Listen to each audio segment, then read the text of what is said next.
इस शहर का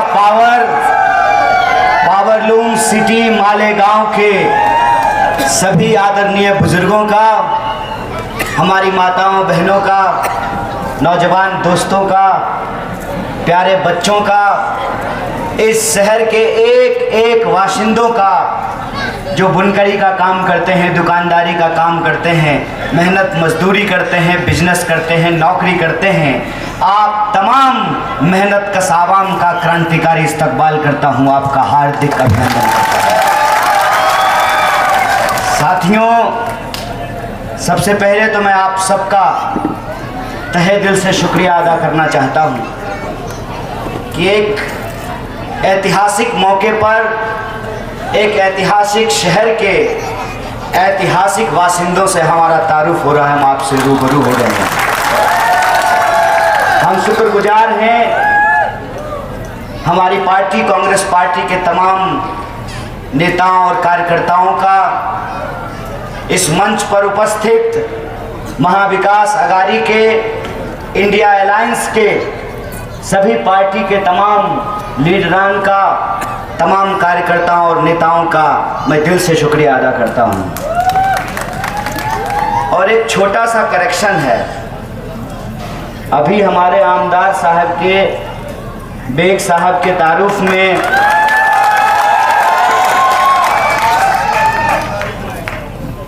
एक साथी ने कहा कि कांग्रेस पार्टी के कैंडिडेट हैं। भाई, खाली कांग्रेस पार्टी के कैंडिडेट नहीं है, इंडिया अलायंस के कैंडिडेट हैं।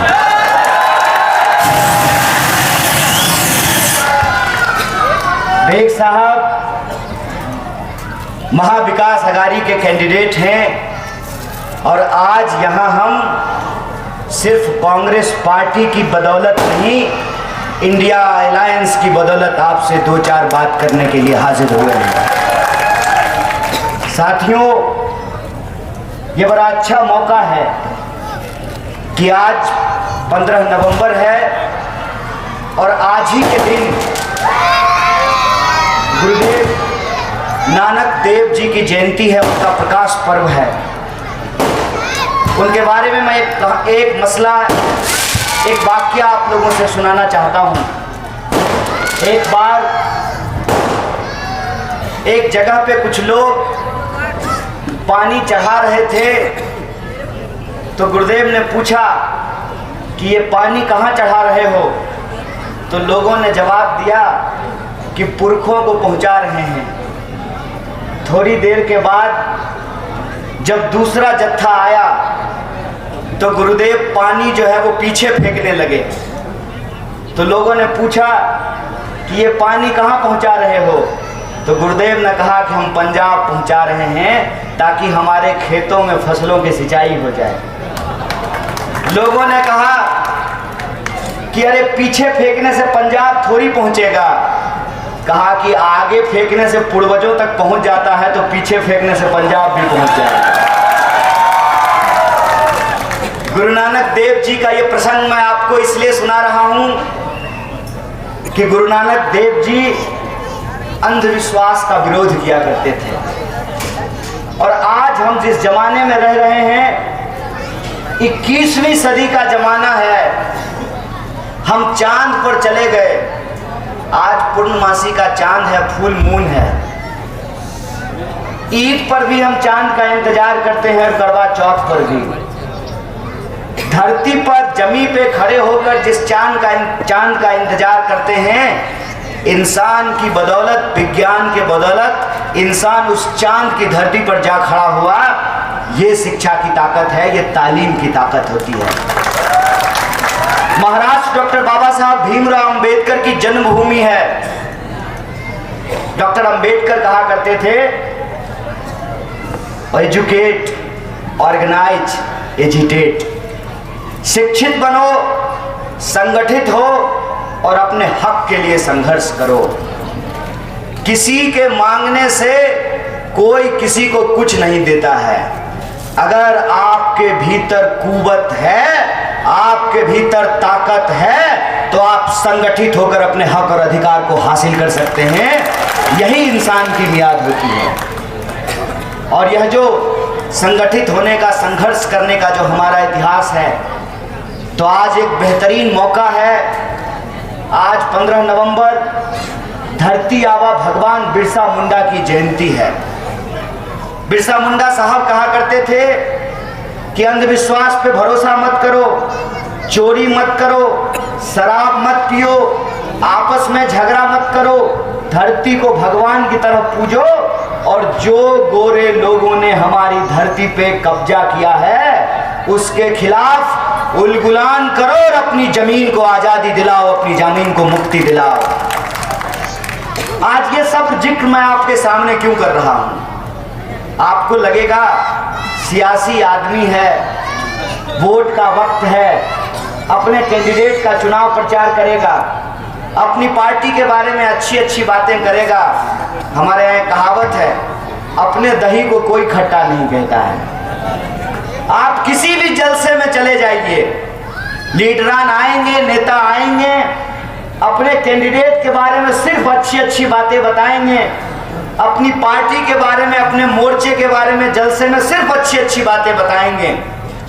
आपको आश्चर्य हो रहा होगा कि चुनाव के इस वक्त में जब वोट मांगना चाहिए 9:30 बजे रात को, तब ये बिरसा मुंडा को याद कर रहा है, तब ये गुरु नानक देव जी को याद कर रहा है, डॉक्टर बाबा साहब भीमराव अंबेडकर को याद कर रहा है। और इसी कड़ी में ये जो पावर लूम सिटी है, ये जो सिटी का पावर है, आपके बीच में एक व्यक्ति का और जिक्र करना चाहता हूँ। उस व्यक्ति का नाम है इस देश के पहले शिक्षा मंत्री, जो तालीम पर जोर दिया करते थे, जिनका नाम है मौलाना अबुल कलाम आजाद।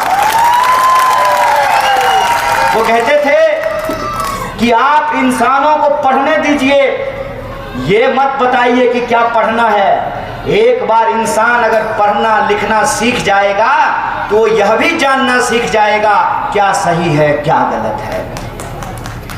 और वो देश के पहले शिक्षा मंत्री थे। उनका जिक्र मैं आपके सामने क्यों कर रहा हूं? उनका जिक्र मैं आपके सामने इसलिए कर रहा हूं कि आज की सियासत इंसान को इंसान से बांटती है। जरा सोच करके बताइए कि हम इंसानों की हालत क्या हो गई। कहते हैं ना, क्या से क्या हो गए सनम देखते देखते। एक प्रश्न का जवाब दीजिए कि क्या डेंगू का मच्छर इंसान से ज्यादा स्मार्ट हो गया है? क्योंकि डेंगू का मच्छर जब काटता है, क्या सिपाही जी आप भी सोचिएगा, तो तिलक लगाने वाले को भी डेंगू ही होता है और टोपी पहनने वाले को भी डेंगू ही होता है, मंदिर जाने वाले को भी डेंगू ही होता है, मस्जिद जाने वाले को भी डेंगू ही होता है। मच्छर इंसान को आपस में नहीं बांट रहा, लेकिन हम जिसको लीडर कहते हैं वो इंसानों को इंसानों के से बांट रहा है। इनके पास जवाब देने के लिए जवाब नहीं है, इसीलिए उल्टा प्रश्न पूछते हैं।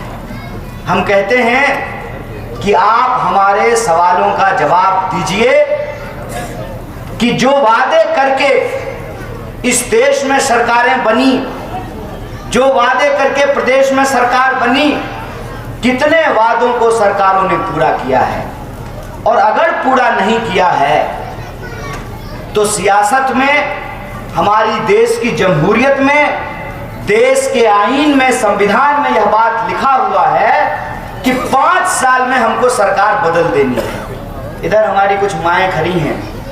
माता जी एक बात बताइए, रोटी जब पकाते हैं तो थोड़ी देर में रोटी को पलटना होता है ना।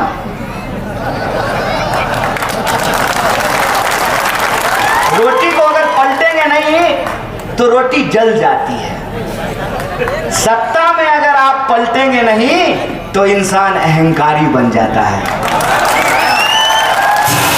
और इसलिए महाराष्ट्र का मत करो ना, ये एकदम मोदी जी के ना जुमले की तरह है, ना खाने लायक, ना बिछाने लायक, ना इसमें कोई खुशबू है, ना कोई सुगंध है, खाली कागज उड़ा रहे हैं।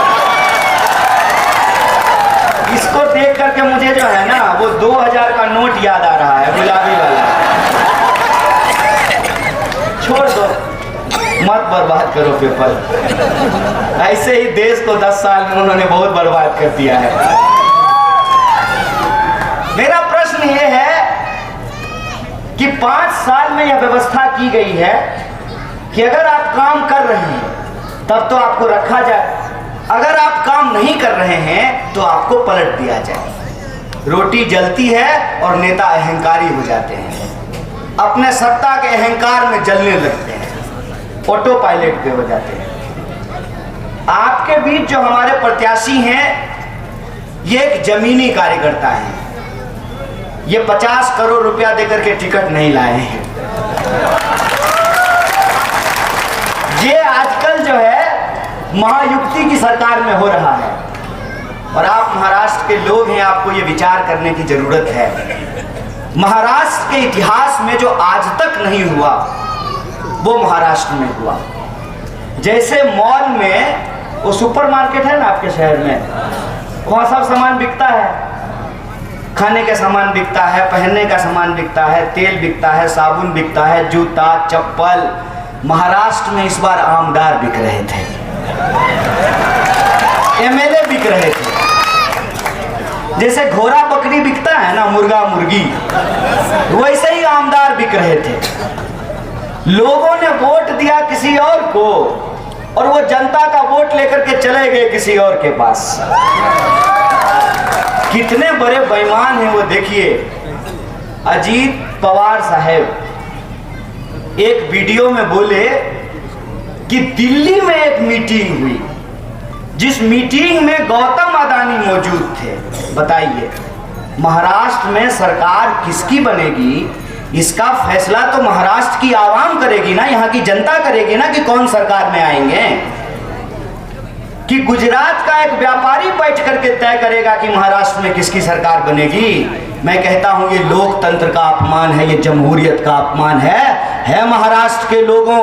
20 तारीख को आपको सिर्फ आमदार नहीं चुनना है, उन गद्दारों को मुंह तोड़ जवाब देना है जिन्होंने जमहूरियत के साथ धोखा देने का काम किया। उनको जवाब देने का वक्त है।